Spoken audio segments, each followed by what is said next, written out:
You guarantee that those tariffs won't increase prices for Americans, including at the gas pump and the grocery store? I think Americans who are concerned about increased prices should look at what President Trump did in his first term. He effectively implemented tariffs, and the average inflation rate during the first Trump administration was 1.9%. In fact, when President Trump left office, it was 1.4%. So President Trump is going to do everything he possibly can to cut the inflation crisis that the previous administration imposed on the American people, and he will continue to effectively utilize tariffs. If those tariffs do increase prices for Americans, will the administration reverse them? That's a hypothetical question, and the president is intent on ensuring that he effectively implements tariffs while cutting inflation and costs for the American people.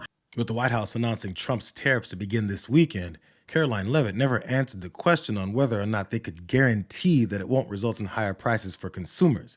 So she employed the age-old MAGA tactic of going after the media to distract from the fact that they just don't want to answer.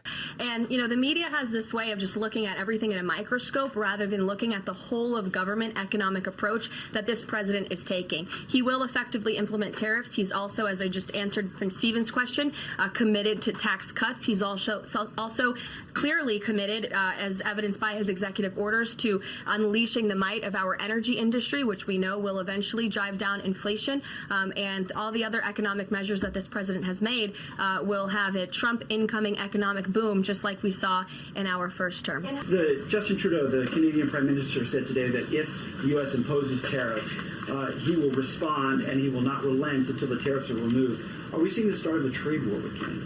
I don't think so. I think the president is going to implement those tariffs tomorrow, and he will respond to Mr. Trudeau's comments in due time, I am sure. Even though the press secretary wouldn't admit it, his former economic advisor, Larry Kudlow, cautiously did. You might see some one-off price increases for things, okay?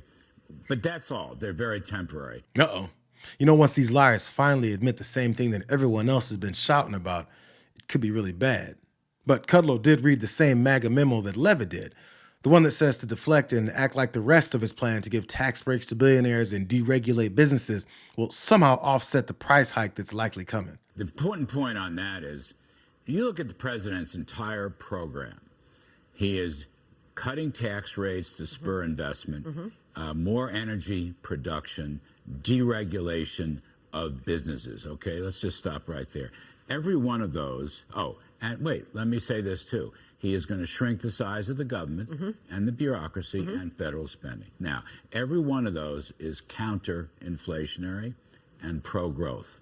So all I'll say is it must be that the president believes Mexico and Canada are not living up to their national security commitments on closing the border and preventing fentanyl and drugs. But the point I want to make is if you look at his entire program, all right, it is counter-inflationary.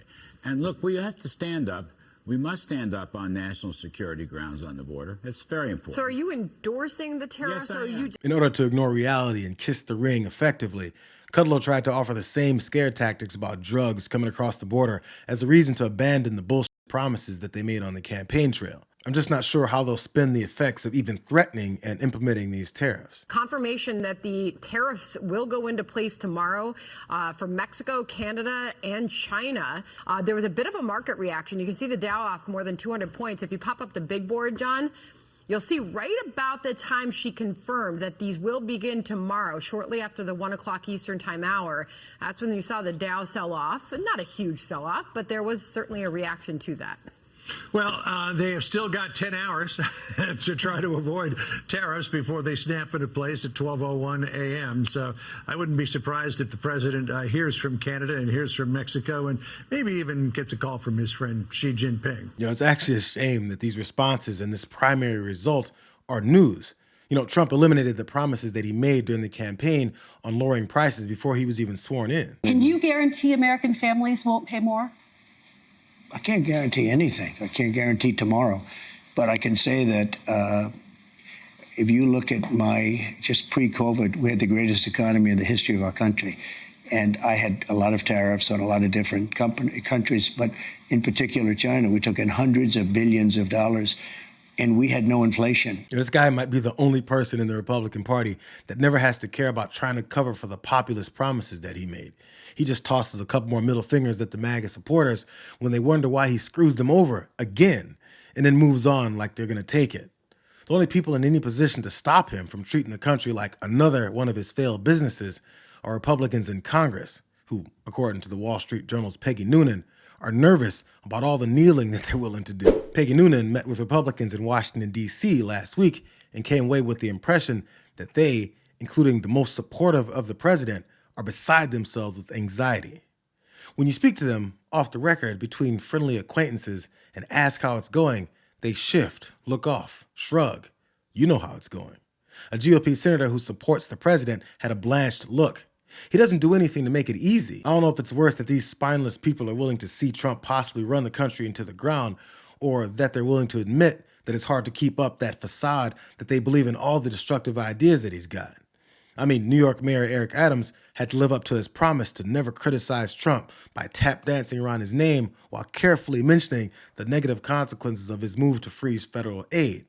And check out Steve Doocy's attempt to ask why Trump embarrassed himself at the press briefing regarding that deadly airplane crash in D.C. If President Trump is telling us that air traffic control towers are staffed with unqualified controllers, these DEI hires who never should have been brought on, then it's not safe to fly commercially, is it? The president was asked to answer this yesterday, and he believes that it is still indeed safe, and Americans should feel safe traveling our skies. With that said, two things can be true at the same time, and we certainly have seen the deterioration of federal hiring standards at the Federal Aviation Administration. Was the air traffic controller in the DCA tower on Wednesday night hired or not fired at some point because of his or her race?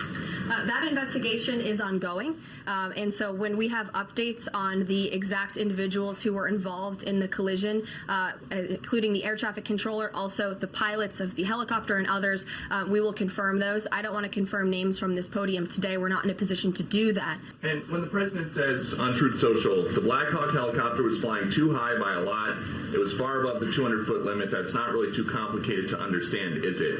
Is he suggesting a helicopter malfunction or a crew error or a crew doing this intentionally? No, the president is simply stating what he said in that True Social post, which is that the helicopter was flying higher than it should have been, which is one of the reasons that led to this collision. And the other reasons for that are still being investigated, and I will let that investigation play out.